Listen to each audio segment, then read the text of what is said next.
Welcome to the Brothers Truck Parts Workshop.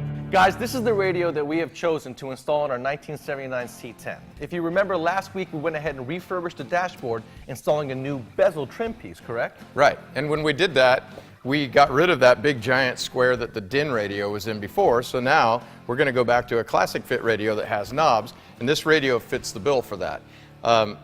All of the radios we carry at Brothers, they all are factory fit style, so you don't have to do any cutting or modifying to the dash, which is really cool. But the awesome thing about them is they all have modern conveniences built into them that you wouldn't get if you just stuffed an old AM radio back in there. And we're going to add some good sound as well, right? That's true. We'll put the kick panels in. They've got the speakers built in, and those, obviously, we're not going to be needing to cut holes in the doors or anything to get that stuff in there. All right, let's get started. All right. So folks, as you can see, we have removed the factory kick panels, and we're going to be installing our new Brothers truck parts with these speakers, and it comes with the wiring. And let me tell you, when it comes to a stereo install, it may sound intimidating, but it's really not. We're talking 3 wires. If you have an antenna or an amp, 2 more wires. The speaker wires in our case are plug and play. Now what I had to do is trim the brake pedal in half. We're going to hit it with some paint later to make it look good, and I'm going to move over the hood latch. But I'm ready to go ahead and install this. We're going to place it in place, drill a couple holes, and I'll go ahead and fasten it.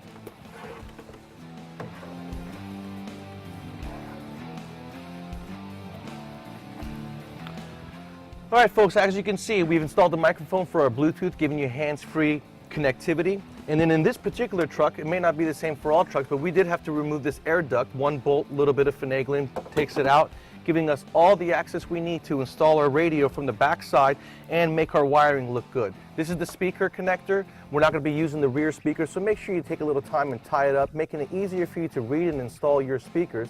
They are polarity sensitive, so therefore they have a male and female to easily match your male and female right here as far as your speakers go. The wires were correct, so we're going to go ahead and connect our wires, and we can go in with the radio. You know, besides the Bluetooth connectivity on this radio, it is a high-power radio. It's actually packing 300 watts inside that little box, so if guys at home don't want to run an amp or a really elaborate system, you're going to get a lot of power and a lot of good sound out of that radio. Besides that, you've got a full equalizer system in there, and if you do end up running an amp sound, there's RCA pre-outs as well as a subwoofer output and a subwoofer crossover built into the network. So the thing is, I mean, packed with features.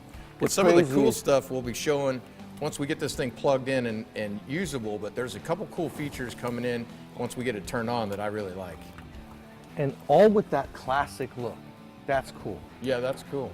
Another cool thing that it has is an auxiliary input on the front. So just in case you're not Bluetoothing to the radio, you got an easy access 1/8" mic jack in the front, and you can plug on almost any kind of device into that. And what we're going to do is screw this up into the face, and it does come with a tie-up strap to hold the back of the radio up, so that in case you hit a pothole or a bump, this thing isn't bouncing around in the dashboard. So you want to make sure to take your time and install those pieces. Man, Steve, that looks really good.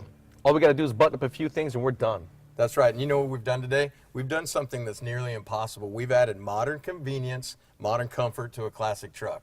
And that's pretty cool. So one of the things I do like is the Bluetooth, and I've paired my phone. You can hear how well that works. We can make phone calls by Bluetooth. But one of the other cool things, and this is minor, but it's pretty cool, is I get to change the color of my LCD to match the shoes I'm wearing. Yellow, really? Yeah.